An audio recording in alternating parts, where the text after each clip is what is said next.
Carta for me, it's like when you're on holiday and you're writing to your friends to like a picture. Like the protocol. Yeah. Cartolina for me is another thing. You know the children's stuff that they do, like artsy stuff. That's Cartolina. And you always forget, and your mom And is your mom is mad. At Sunday midnight, she's like, "Why didn't you tell me that before?" Oh, it's a totally different.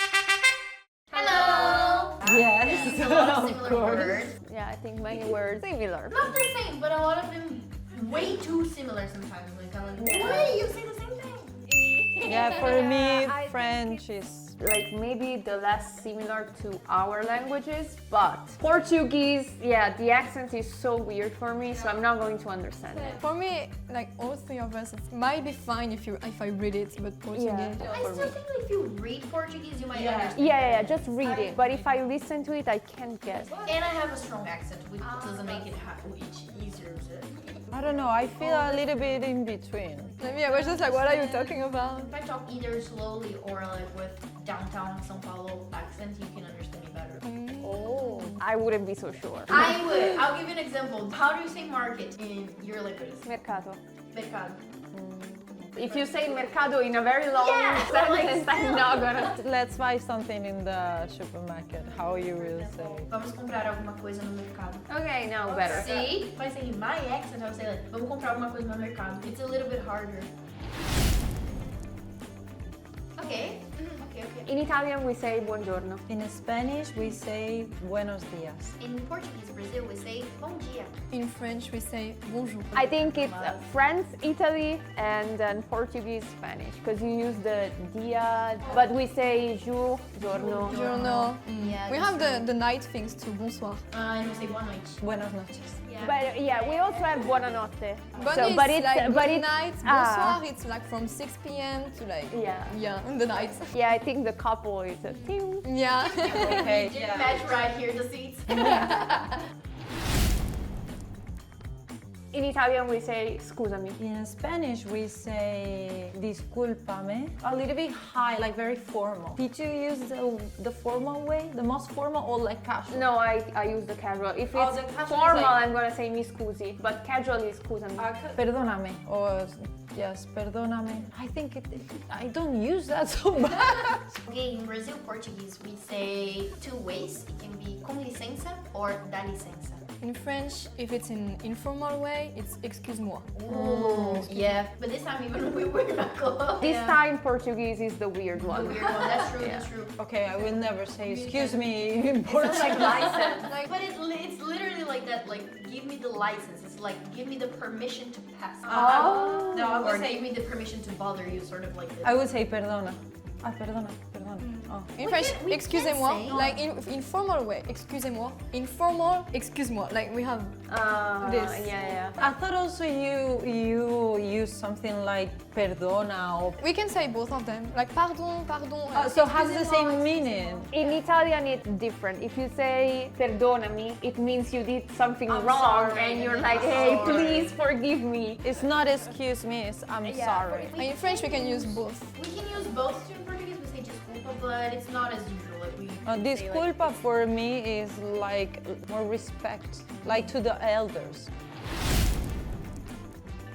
In Italian, we say economico. In Spanish, we say barato. In Portuguese, Brazil, we say barato. In French, pas cher. Pacheco. That's very different. I understood Giulia also. But like usually, economico is in another setting. But you know, we don't really say, oh, this is economico. We say, oh, it doesn't cost that much. I feel like we that's just what I say, said. oh, costa poco.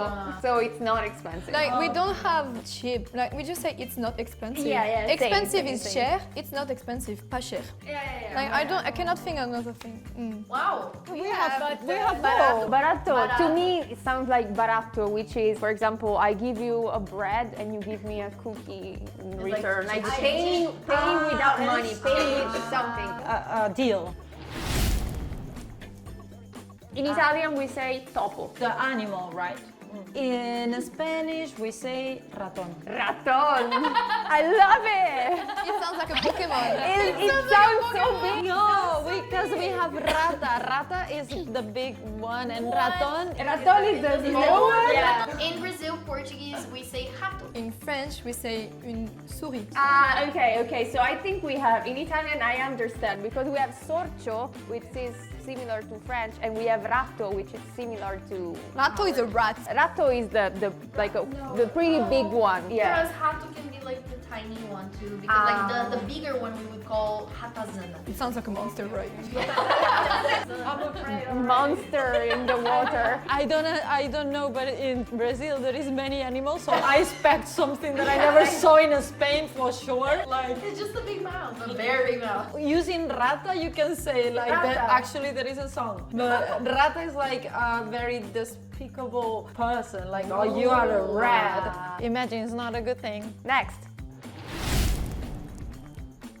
In Italian we say gomma. In Spanish, I think goma. In Brazil, Portuguese, we say borracha. In French, if we are talking about the material, it's caoutchouc. Caoutchouc. Okay, I understand caoutchouc because we have that word in Italian. But like if it's like like this, an eraser, Yeah. une gomme. Okay, with the same gomma material and gomma. Ah, it's the same word. Okay. For us, goma is like bubblegum. We also have that. We also can say gomma for the bubble gum. We have many gomma.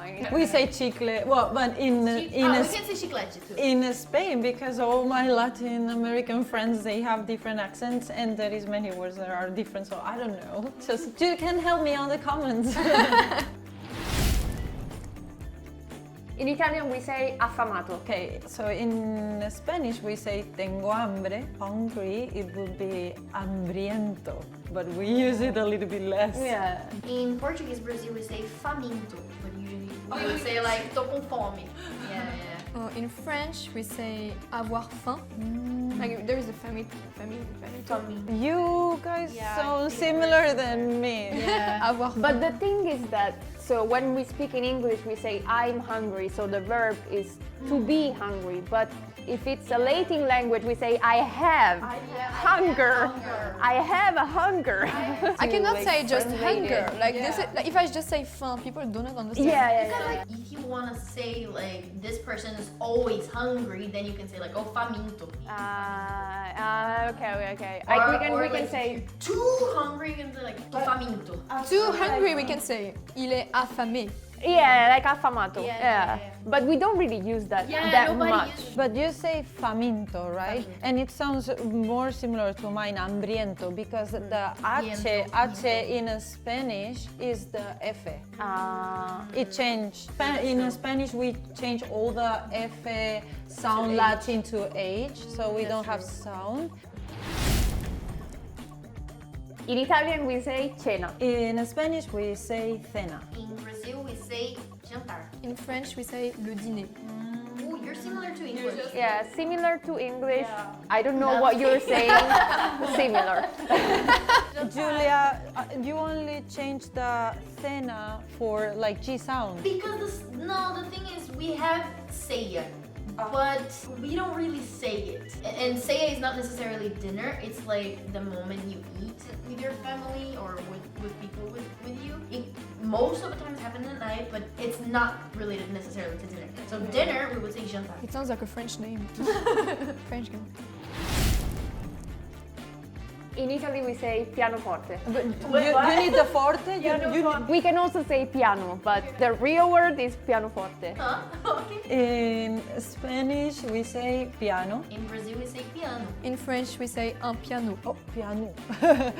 You have to put the accent in the O. I mean, just like us, we say piano. Piano. You go back. Yeah, piano. Because It's like here, the Portuguese, sound is especially in here. Brazil, it's a very nasal sound. So Yeah, I think if we say piano, there is not different. Like We can also say piano, but I think it's more like we say no But if you say only piano, it sounds very similar to me. Yeah. Piano. piano.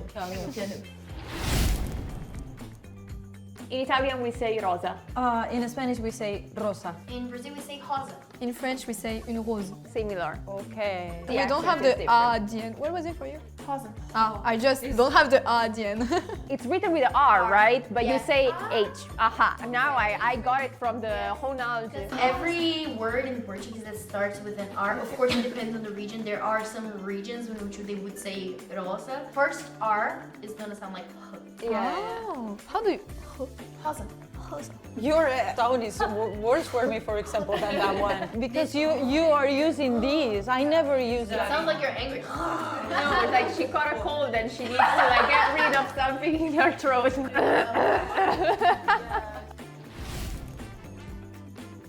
Okay, in Italian we say faccia. In Spanish, we say cara. In Brazil, we can say, normally we would say rosto, but we can also say face or say cara. Rostro.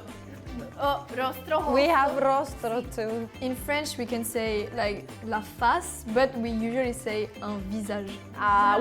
We have viso. Because like face is really, I think I'm looking down on this person if I'm saying face. Yes. Could be like the face of someone, for example. The Yeah, we also have that meaning. Facies, Yes, we have facies too. We also have that in the buildings, Yeah. like fachada. No. But I don't mean like this. We could also say fachada. It's more like, for example, if we say The face of like a cube or a cube. some. Yeah. 1, 2, 3, 4, 5, 6. One of the. Yeah, I agree on this one. In Italian we say lungo. In Spanish, we say largo. Largo. Largo. Largo is large. Lungo is long. So in Brazil, Portuguese, we say longo. In French, we say long. So everyone understands. But in your case, if you say Because the difference is between like width, like height. like if it's long, it can be long and it can be long, but it's gonna be like slim and long. But if it's largo, it's gonna be thick. Yes. I don't like where this conversation is going. Me too. Next. Okay, in Italian we say mare. In Spanish, we say mar. In Portuguese, Brazil, we say mar. In French, we say la mer. La mer? That's so dangerous in Brazil. In Italian. They come out like merda. In French, we can say la mer, but if you put like D-E at the end, it might sound like a bad word. In our languages. But la mer, just la mer. Well, I probably, if someone in France said to me that, I would be super happy going to the sea, you know? Yeah. Because I didn't take it badly for sure. I realize I'm talking like with the one accent that I mentioned that is gonna be easier for you to understand. I would say like mar. Mar.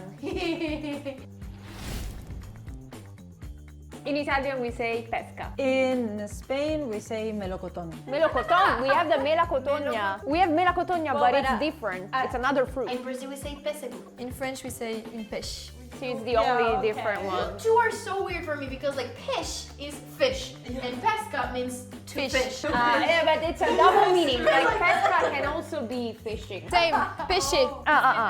Yeah. Okay, we both are in the same.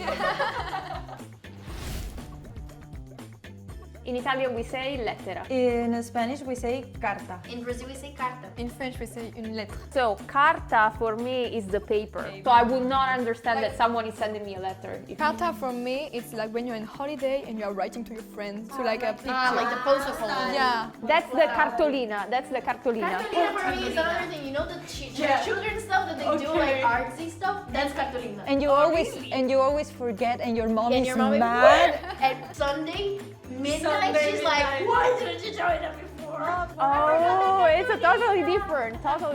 Interesting actually, because I was expecting like to be very different or very similar for everybody, but we had like teams. Yeah, we had Italia!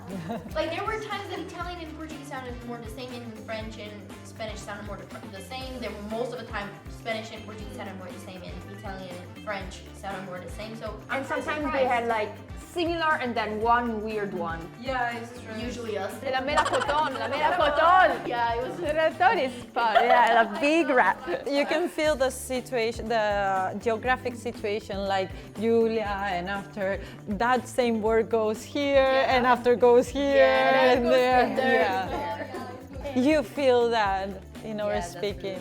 There were a lot of words that also, as you said, for me they sounded like complete different words in my language, and Yeah, we recognize the word, but it's another meaning. another thing. Yeah. Today we talk about the similarities between Romance languages. If you liked the video, don't forget to leave your like, comment down below, and subscribe to the channel. We'll see you next time. Bye bye.